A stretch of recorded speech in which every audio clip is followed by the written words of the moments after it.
Hi, welcome to my channel. Today I'll be talking about the dark side of using an agent in submitting your application. I know some of us are not able to complete our application on our own, and we get to use the agent, and these agents help us to oversee the whole process of our application. But one thing I must let you know is that using an agent for your application does not let you know the nitty-gritties of what was submitted during the application process. And you have no idea of what was submitted, the content of your application, and at the end of it all, the agent just calls you and tells you you've been given an admission in whatsoever university. This is very wrong. I must tell you, it is very wrong, because sometimes these agents make mistake while submitting your application. And when these errors are made, there is no way you are aware of it, and sometimes it may be irreversible mistakes.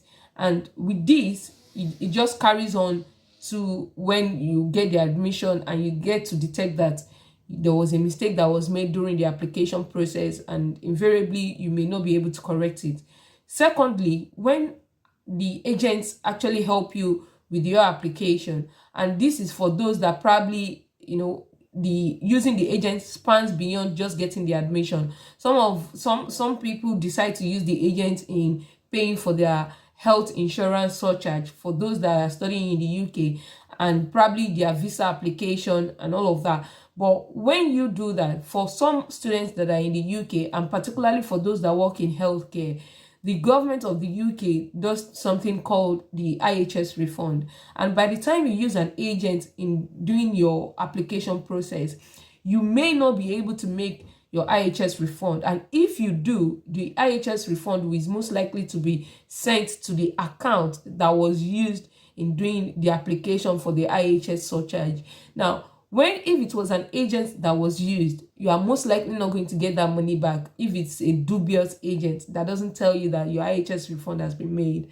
So when you use an agent, there are some processes that are not made known to you, and you just don't know until you get to your school, or until you get to the new country where you're going to study. That's when other students begin to tell you some things that you literally do not understand what is going on. Another thing is, for some of us that are studying in the UK stopped using the biometric resident permit, which is the BRP card. And most recently, they've started to use the e-visa. Some students do not even know the details that they need to complete their e-visa. And the e-visa, you need it to generate a share code to be able to study and to be able to work part-time as a student.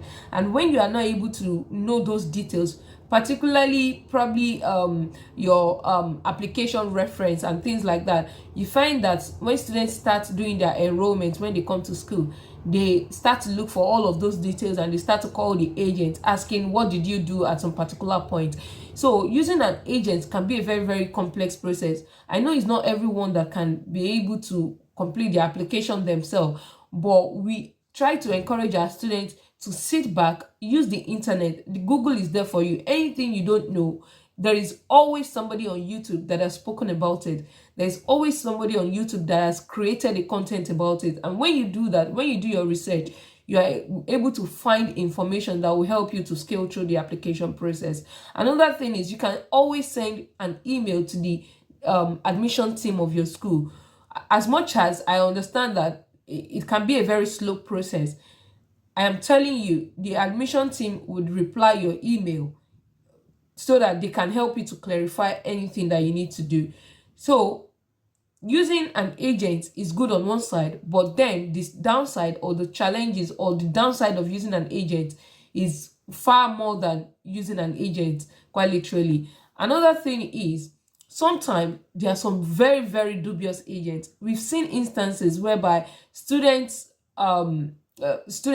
have made an application, they have come into the country where they are going to study, particularly here in the UK. These students are not even aware that they are coming in with a dependent, because these agents, with their dubious act, would attach a dependent on their application, particularly their visa application, whereby a single applicant or a single person who is coming to study may not even know they have a dependent on their visa, and by the time they want to renew their visa into a probably into a post-study visa or into another route of visa, they realize that the home office is asking them what of your dependent, and you don't know whether or not you had a dependent, and then you are thinking to yourself, oh, what if this agent has used a dependent for me? So things like that are things that go on with some of these agents, although they are accredited agents by the universities, and sometimes they are, they are truthful agents too, but then you have to be very, very careful on using agents in doing your application. The vast majority of people who use agents in their application always have one problem or the other, although I'm not saying not all agents are guilty of this, but we have to also understand that using an agent will cost you more. Aside from the tuition, aside from the visa fee, aside from probably your accommodation fee and your travel fee, you are most likely to pay the agent some money, which is not small amount of money. Calculate such amount of money together with all the expenses you've incurred. It's quite much for a student to go through this. Another point is that when you complete your application yourself, you have to bear in mind, for some students that intend to still remain in the country that they are going,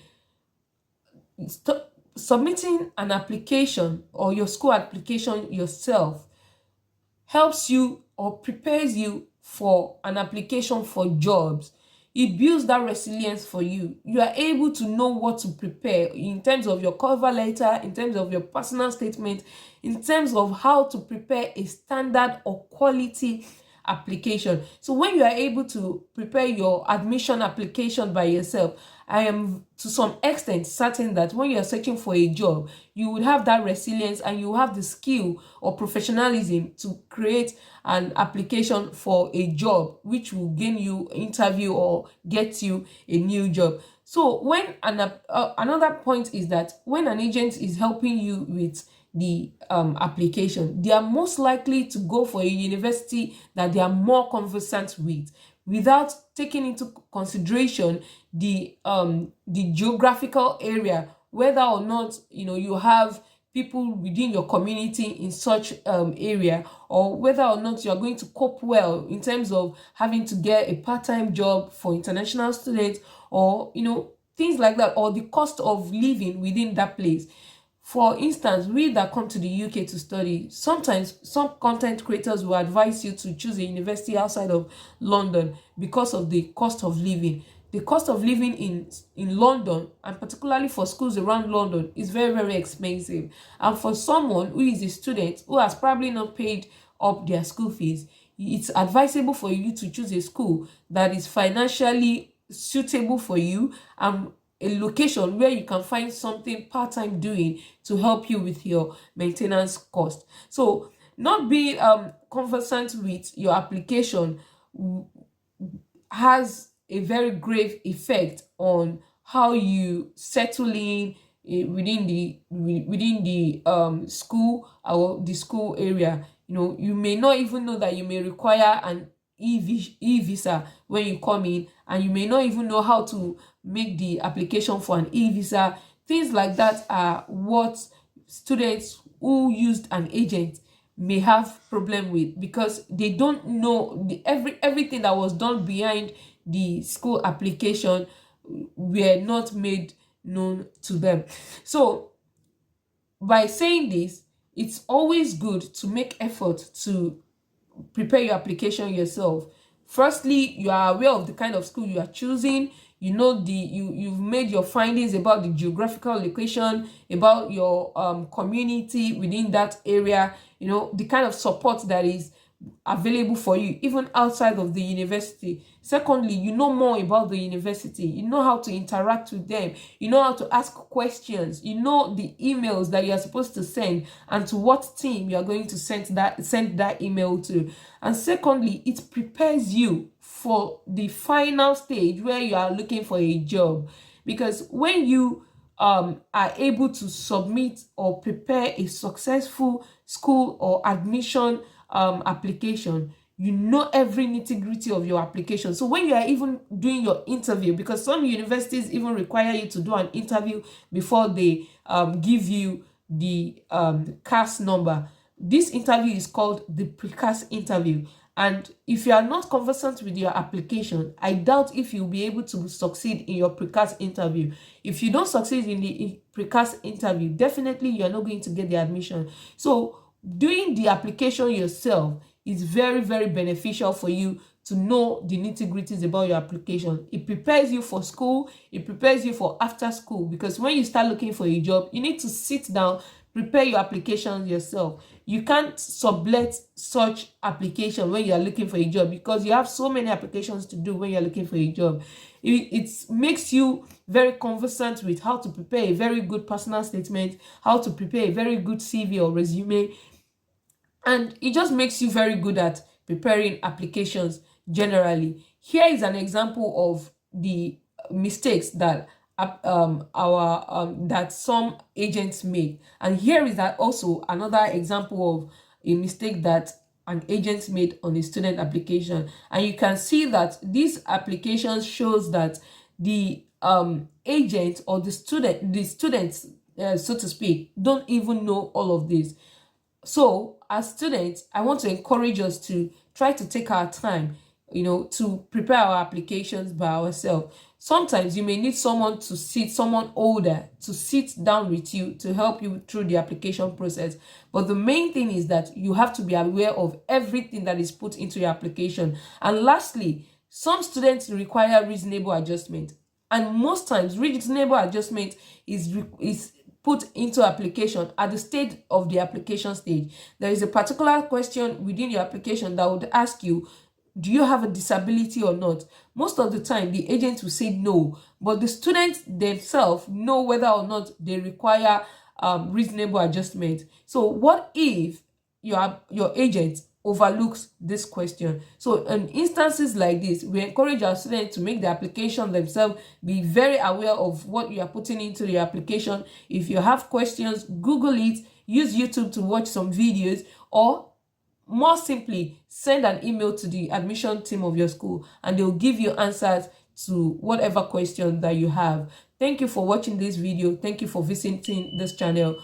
Kindly like, share, make a comment on this video. Tell us your experience and we are going to get back to you with our response. Kindly subscribe to our YouTube channel for more videos like this. Thank you.